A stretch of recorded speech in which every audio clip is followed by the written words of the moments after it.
जय श्री कृष्ण। प्रस्तुत है अध्याय 18 मोक्ष संन्यास योग। भगवत गीता का यह अंतिम अध्याय सबसे लंबा है क्योंकि इसमें कई विषयों की व्याख्या की गई है। इसकी शुरुआत अर्जुन द्वारा श्री कृष्ण से त्याग की शिक्षा देने और इन दो संस्कृत शब्दों संन्यास अर्थात कर्मों का त्याग और त्याग अर्थात इच्छाओं का त्याग के बीच अंतर समझने के अनुरोध से होती है, क्योंकि दोनों मूल शब्दों से आते हैं जिनका अर्थ है त्याग करना।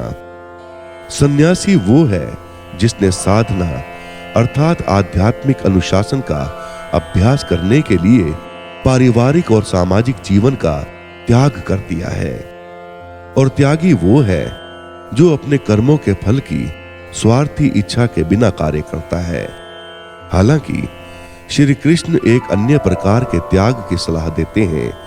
वे घोषणा करते हैं कि व्यक्ति को कभी भी कर्तव्य, बलिदान, दान, तपस्या आदि के निर्धारित कार्यों का त्याग नहीं करना चाहिए, क्योंकि ये सबसे बुद्धिमान आत्माओं की भी शुद्धि में सहायता करते हैं। व्यक्ति को फलों की आसक्ति के बिना केवल कर्तव्य के रूप में कार्य करना चाहिए। श्री कृष्ण अर्जुन को कर्म में योगदान देने वाले 5 कारकों, कर्म में 3 घटकों और कर्म को प्रेरित करने वाले 3 कारकों का विस्तृत विश्लेषण देते हैं। वो इनमें से प्रत्येक कारक का वर्णन 3 गुणों के संबंध में करते हैं। वे घोषणा करते हैं कि जो लोग स्वयं को अपने कार्यों का एकमात्र कारण मानते हैं वे अज्ञानी हैं। हालांकि अपनी शुद्ध बुद्धि के कारण पर बुद्ध व्यक्ति स्वयं को अपने कार्यों का कर्ता या भोक्ता नहीं मानते हैं। वे परिणामों से सदैव विरक्त रहते हैं। इस प्रकार वे अपने कार्यों की कार्मिक प्रतिक्रियाओं से मुक्त रहते हैं। इसके बाद श्री कृष्ण व्यक्तियों के उद्देश्यों और कार्यों में अंतर के कारणों की व्याख्या करते हैं। वे 3 गुणों या प्रकृति के तरीकों के आधार पर ज्ञान के प्रकार, कर्मों के प्रकार और कर्ताओं की श्रेणियों का वर्णन करते हैं। फिर वे बुद्धि, संकल्प या दृढ़ इच्छा शक्ति और खुशी के लिए एक समान विश्लेषण देते हैं। इस अध्याय में आगे श्री कृष्ण उन लोगों के गुणों का विस्तार से वर्णन करते हैं जिन्होंने आध्यात्मिकता में पूर्णता प्राप्त कर ली है और ब्रह्म को प्राप्त कर लिया है। वे आगे कहते हैं कि ये सिद्ध योगी भी ब्रह्म साक्षात्कार को पूर्ण करने के लिए भक्ति में लीन होना दिव्य समझते हैं। इस प्रकार वे निष्कर्ष निकालते हैं कि केवल प्रेम पूर्ण भक्ति के माध्यम से ही कोई व्यक्ति सर्वोच्च दिव्य व्यक्तित्व के रहस्यों को जान सकता है। फिर वे अर्जुन को याद दिलाते हैं कि भगवान सभी जीवित प्राणियों के हृदय में निवास करते हैं और उनके कर्मों के अनुसार उनकी गति को निर्देशित करते हैं।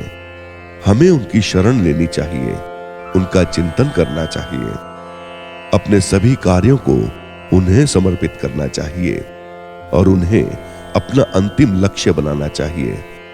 तब उनकी कृपा से हम सभी कठिनाइयों और बाधाओं को आसानी से पार कर लेंगे। हालांकि अगर हम अभिमान से प्रेरित होकर अपने आवेगों के अनुसार कार्य करते हैं तो हम असफल हो जाएंगे। निष्कर्ष के तौर पर श्री कृष्ण अर्जुन को बताते हैं कि सबसे गोपनीय ज्ञान है सभी धार्मिक विविधताओं को त्याग देना और केवल भगवान के प्रति समर्पण करना।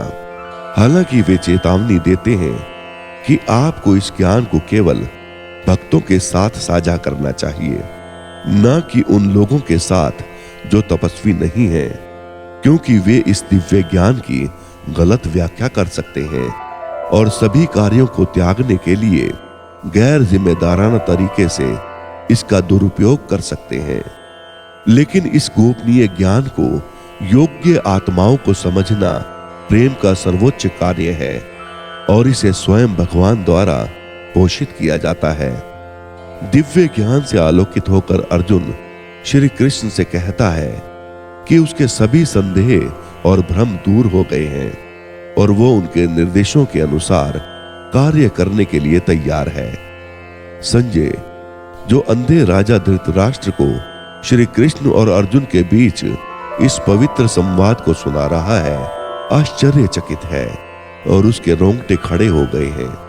वो राजा को बताता है कि उनके वार्तालाप और परम भगवान के दिव्य ब्रह्मांडीय रूप की स्मृति को याद करके उसे कितना आनंद मिल रहा है। वो भगवत गीता अर्थात भगवान का दिव्य गीत का समापन इस गहन घोषणा के साथ करता है कि विजय, अच्छाई, ऐश्वर्य, संप्रभुता हमेशा भगवान और उनके शुद्ध भक्त के पक्ष में रहेगी और परम सत्य का प्रकाश झूठ और अधर्म के अंधकार को हरा देगा। अर्जुन ने कहा, हे महाबाहु कृष्ण, मैं संन्यास और त्याग का स्वरूप जानना चाहता हूं। हे ऋषिकेश, हे केशिनी सूदन, मैं इन दोनों के बीच का अंतर भी जानना चाहता हूं।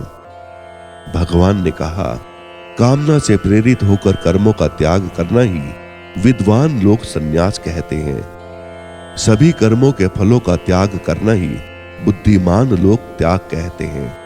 कुछ विद्वान लोग कहते हैं कि सभी प्रकार के कर्मों को बुरा मानकर छोड़ देना चाहिए, जबकि अन्य कहते हैं कि यज्ञ, दान और तप जैसे कर्मों को कभी नहीं छोड़ना चाहिए। हे नरसिंह, अब त्याग के विषय में मेरा निष्कर्ष सुनो, क्योंकि त्याग 3 प्रकार का बताया गया है। यज्ञ, दान और तप पर आधारित कर्मों को कभी नहीं छोड़ना चाहिए, उन्हें अवश्य करना चाहिए। वास्तव में यज्ञ, दान और तप के कर्म बुद्धिमान लोगों के लिए भी पवित्र करने वाले हैं। हे अर्जुन, इन कर्मों को आसक्ति और फल की आशा के बिना करना चाहिए। ये मेरा निश्चित और सर्वोच्च निर्णय है।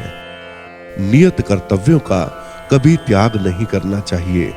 ऐसा मोहग्रस्त त्याग तामसिक कहलाता है। जो कर्म कष्टदायक या शारीरिक कष्ट देने वाले हों, उन्हें छोड़ देना रजोगुणी त्याग है। ऐसा त्याग कभी भी लाभदायक या उन्नतिदायक नहीं होता। हे अर्जुन, जब कोई व्यक्ति अपने कर्तव्य के प्रति समर्पित होकर कर्म करता है और फल की आसक्ति को त्याग देता है, तो वो सतोगुणी त्याग कहलाता है। जो लोग न तो अप्रिय कर्म से बचते हैं और न ही उसे इसलिए चाहते हैं कि वो प्रिय है, वे ही सच्चे त्यागी पुरुष हैं। वे सतोगुण से संपन्न हैं और उन्हें कोई संदेह नहीं है। देहधारी जीव के लिए कर्मों का पूर्णतः त्याग करना असंभव है, किंतु जो लोग अपने कर्मों के फलों का त्याग कर देते हैं, वे ही सच्चे त्यागी कहलाते हैं। जो लोग व्यक्तिगत फल के प्रति आसक्त रहते हैं, उन्हें मृत्यु के बाद भी कर्मों के 3 प्रकार के फल प्राप्त होते हैं, सुखद, अप्रिय और मिश्रित। लेकिन जो लोग अपने कर्मों के फलों का त्याग कर देते हैं, उन्हें इस लोक या परलोक में ऐसे फल नहीं मिलते। हे अर्जुन, अब तुम मुझसे उन 5 कारणों के विषय में जान लो जो सांख्य सिद्धांत में समस्त कर्मों की सिद्धि के लिए बताए गए हैं, तथा जो कर्मों की प्रतिक्रियाओं को रोकने का तरीका बताते हैं। शरीर, कर्ता, विभिन्न इंद्रियां, अनेक प्रकार के प्रयास तथा ईश्वरीय विधान, ये 5 कर्म के कारक हैं। शरीर, वाणी या मन से जो भी कर्म उचित या अनुचित होता है, उसके लिए ये 5 सहायक कारण हैं। जो लोग इसे नहीं समझते, वे आत्मा को ही एकमात्र कर्ता मानते हैं। अपनी अशुद्ध बुद्धि के कारण वे वस्तुओं को यथावत नहीं देख पाते। जो लोग कर्तापन के अहंकार से मुक्त होते हैं और जिनकी बुद्धि अनासक्त है, वे भले ही जीवों को मार डालें, परंतु वे न तो मारते हैं और न ही कर्मों से बंधते हैं। ज्ञान, ज्ञान का विषय और ज्ञाता, ये 3 कारक हैं जो क्रिया को प्रेरित करते हैं। क्रिया का साधन, स्वयं क्रिया और कर्ता, ये क्रिया के 3 घटक हैं। सांख्य दर्शन में ज्ञान, कर्म और कर्ता 3 प्रकार के बताए गए हैं। जो प्रकृति के 3 गुणों के अनुसार भेद किए गए हैं। सुनो, मैं तुम्हें इनके भेद बताता हूं। उस ज्ञान को सतोगुणी समझो जिसके द्वारा मनुष्य समस्त विविध जीवों में एक अविभाजित अविनाशी तत्व को देखता है। उस ज्ञान पर रजोगुण से विचार करना चाहिए जिसके द्वारा मनुष्य विभिन्न शरीरों में स्थित अनेक जीवों को पृथक तथा असंबद्ध रूप में देखता है। वो ज्ञान अज्ञानता की अवस्था में कहा जाता है, जहां व्यक्ति एक खंडित अवधारणा में इस प्रकार लिप्त रहता है जैसे कि वह संपूर्ण को अपने में सम्माहित कर लेती है, तथा जो न तो तर्क पर आधारित होता है न ही सत्य पर आधारित होता है। जो कर्म शास्त्रों के अनुसार आसक्ति और द्वेष से मुक्त तथा फल की इच्छा के बिना किया जाता है, वो सात्विक होता है। जो कार्य स्वार्थपूर्ण इच्छा से प्रेरित होकर गर्व के साथ किया जाता है तथा तनाव से भरा होता है, वो वासना की प्रकृति का होता है। वो कर्म तमोगुणी कहा जाता है। जो मोहवश अपनी क्षमताओं के बारे में सोचे बिना तथा दूसरों के परिणाम, हानि और चोट की परवाह किए बिना आरंभ किया जाता है। कलाकार को सात्विक गुण में तब कहा जाता है जब वो अहंकार और आसक्ति से मुक्त हो, उत्साह और दृढ़ संकल्प से संपन्न हो तथा सफलता और असफलता में संभाव रखता हो। जब कर्ता कर्म के फल की लालसा रखता है, लोभी, हिंसक स्वभाव वाला, अशुद्ध तथा हर्ष शोक से द्रवित होता है, तो उसे रजोगुणी माना जाता है। तमोगुणी व्यक्ति वो होता है जो अनुशासनहीन, अशिष्ट, हठी, कपटी, आलसी, निराश तथा टाल मटोल करने वाला होता है। हे अर्जुन, अब मैं जो 3 गुणों के अनुसार बुद्धि और संकल्प के भेदों का विस्तार पूर्वक वर्णन कर रहा हूं, उसे सुनो। हे पार्थ, जब बुद्धि ये समझ लेती है कि उचित कर्म क्या है, अनुचित कर्म क्या है, कर्तव्य क्या है, अकर्तव्य क्या है, किससे डरना चाहिए और किससे नहीं, कौन सी बात बांधने वाली है और कौन सी बात मुक्ति देने वाली है, तब बुद्धि सत्व गुणी कही जाती है। हे पार्थ, जब बुद्धि धर्म और अधर्म में भ्रमित हो जाती है और उचित तथा अनुचित आचरण में भेद नहीं कर पाती, तब वो रजोगुणी मानी जाती है। हे पार्थ, जो बुद्धि अहंकार से ढकी हुई है, जो अधर्म को ही धर्म मानती है और असत्य को ही सत्य मानती है, वो अज्ञान स्वरूप है। हे पार्थ, जो दृढ़ संकल्प योग के द्वारा विकसित होता है और जो मन, प्राण और इंद्रियों की क्रियाओं को धारण करता है, वही सतोगुणी संकल्प कहलाता है। हे अर्जुन, जिस दृढ़ इच्छा शक्ति से मनुष्य आसक्ति और फल की इच्छा से कर्तव्य, सुख और धन को धारण करता है, वो रजोगुणी दृढ़ता है। वो अज्ञान पूर्वक किया गया संकल्प तामसी संकल्प कहलाता है, जिसमें मनुष्य स्वप्न देखना, भय, शोक, निराशा और दंभ का त्याग नहीं करता। हे अर्जुन, अब तुम मुझसे उन 3 प्रकार के सुखों के विषय में सुनो जिनसे देहधारी आत्मा प्रसन्न होती है और जिनसे समस्त दुखों का अंत हो जाता है। जो सुख पहले विष के समान प्रतीत होता है किंतु अंत में अमृत के समान लगता है, उसे सतोगुणी सुख कहते हैं। वो आत्मज्ञान में स्थित शुद्ध बुद्धि से उत्पन्न होता है। जब सुख इंद्रियों के विषयों के साथ संपर्क से प्राप्त होता है तो उसे रजोगुणी कहा जाता है। ऐसा सुख पहले तो अमृत के समान होता है लेकिन अंत में विष के समान होता है। जो सुख आदि से अंत तक आत्मा के स्वरूप को आच्छादित रखता है तथा जो निद्रा, आलस्य तथा प्रमाद से उत्पन्न होता है, वो तामसी कहा जाता है। पृथ्वी पर या इस भौतिक जगत के उच्चतर स्वर्गों में कोई भी जीव इन 3 गुणों के प्रभाव से मुक्त नहीं है। ब्राह्मण, क्षत्रिय, वैश्य और शूद्रों के कर्तव्य उनके गुणों के अनुसार वितरित किए जाते हैं।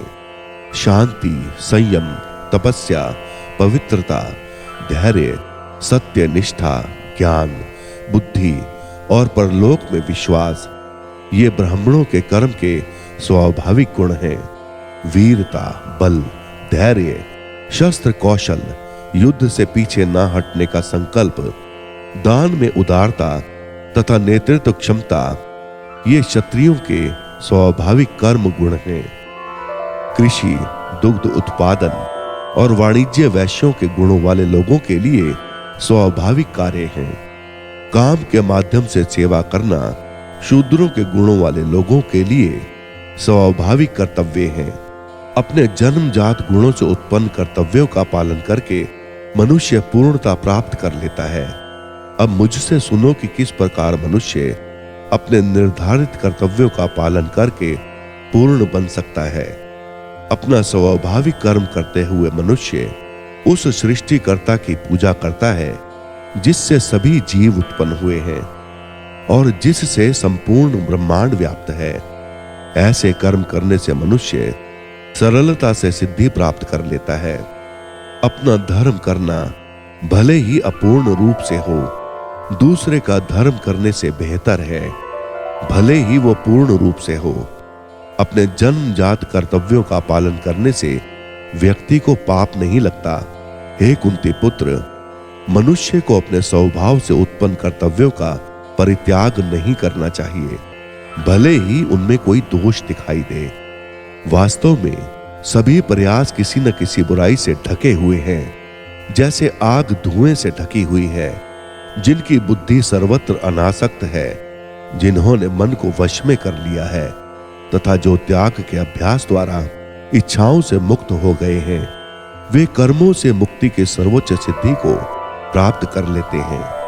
हे अर्जुन, तुम मुझसे संक्षेप में सुनो और मैं तुम्हें बताऊंगा कि जो मनुष्य सिद्धि प्राप्त कर चुका है वो किस प्रकार दिव्य ज्ञान में स्थित होकर ब्रह्म को प्राप्त कर सकता है।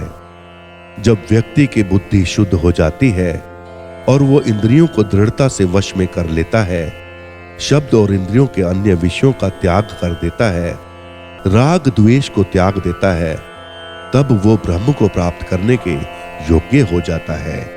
ऐसा व्यक्ति एकांत में रहना पसंद करता है, हल्का भोजन करता है, शरीर, मन और वाणी को नियंत्रित करता है, हमेशा ध्यान में लगा रहता है और वैराग्य का अभ्यास करता है। अहंकार, हिंसा, इच्छा, संपत्ति के स्वामित्व और स्वार्थ से मुक्त ऐसा व्यक्ति शांत चित्त होकर ब्रह्म से मिलन के योग्य होता है। दिव्य ब्रह्म साक्षात्कार में स्थित हुआ मनुष्य मन से शांत हो जाता है, ना शोक करता है, ना कामना करता है। समस्त जीवों के प्रति संभाव रखने वाला ऐसा योगी मुझ में परम भक्ति प्राप्त करता है। केवल मेरे प्रति प्रेम पूर्ण भक्ति से ही मनुष्य ये जान पाता है कि मैं वास्तव में कौन हूं। फिर मुझे जान लेने पर मेरा भक्त मेरी पूर्ण चेतना में प्रवेश करता है। मेरे भक्तगण सभी प्रकार के कर्म करते हुए भी पूर्णतः मेरी शरण में आते हैं। मेरी कृपा से वे सनातन तथा अविनाशी धाम को प्राप्त करते हैं। अपनी प्रत्येक क्रिया मुझे समर्पित कर दो, मुझे ही अपना परम लक्ष्य बना लो। बुद्धि योग का आश्रय लेकर अपनी चेतना को सदैव मुझ में लीन रखो। यदि तुम सदैव मेरा स्मरण करोगे तो मेरी कृपा से तुम सभी बाधाओं और कठिनाइयों पर विजय प्राप्त कर लोगे। किंतु यदि अभिमान के कारण तुम मेरी सलाह नहीं मानोगे तो तुम नष्ट हो जाओगे। यदि तुम अहंकार से प्रेरित होकर सोचते हो कि मैं युद्ध नहीं करूंगा तो तुम्हारा निर्णय व्यर्थ हो जाएगा। तुम्हारा अपना स्वभाव तुम्हें युद्ध करने के लिए बाध्य करेगा। हे अर्जुन, मोहवश जो कर्म तू नहीं करना चाहता उसे अपनी प्रकृति से उत्पन्न वृत्ति के कारण तू स्वयं ही करने को विवश हो जाएगा। हे अर्जुन, परमेश्वर सभी जीवों के हृदय में निवास करते हैं। वे अपने कर्मों के अनुसार उन आत्माओं को मार्ग दिखाते हैं जो भौतिक ऊर्जा से बनी मशीन पर बैठे हैं। हे भारत, अपने संपूर्ण अस्तित्व के कारण केवल उन्हीं के प्रति समर्पित हो जाओ। उनकी कृपा से तुम्हें पूर्ण शांति और शाश्वत धाम की प्राप्ति होगी। इस प्रकार मैंने तुम्हें यह ज्ञान बताया है जो सब रहस्यों से भी अधिक गुप्त है। इस पर गहन विचार करो और फिर जैसा चाहो वैसा करो। तुम फिर से मेरी परम शिक्षा सुनो जो समस्त ज्ञानों में सबसे गोपनीय है। मैं इसे तुम्हारे लाभ के लिए प्रकट कर रहा हूं क्योंकि तुम मुझे बहुत प्रिय हो। सदैव मेरा चिंतन करो, मुझ में भक्त बनो, मेरी पूजा करो और मुझे नमस्कार करो। ऐसा करने से तुम अवश्य ही मेरे पास आओगे। ये मेरी तुमसे प्रतिज्ञा है क्योंकि तुम मुझे बहुत प्रिय हो। सब प्रकार के धर्मों को त्याग कर केवल मेरी शरण में आ जा। मैं तुझे सब पापों से मुक्त कर दूंगा। डर मत। ये उपदेश उन लोगों को कभी नहीं बताना चाहिए जो तपस्वी नहीं है या जो श्रद्धालु नहीं है। इसे उन लोगों को भी नहीं कहना चाहिए जो सुनने से विमुख हैं, और विशेषकर उन लोगों को नहीं जो मुझसे ईर्ष्या करते हैं। मेरे भक्तों में जो इस परम गुह्य ज्ञान को सिखाते हैं वे सबसे महान प्रेम का कार्य करते हैं। वे निसंदेह मेरे पास आएंगे।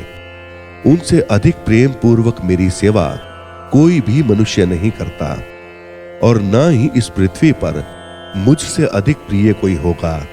और मैं घोषणा करता हूं कि जो लोग हमारे इस पवित्र संवाद का अध्ययन करेंगे वे ज्ञान यज्ञ के द्वारा मेरी पूजा करेंगे। ऐसा मेरा मत है।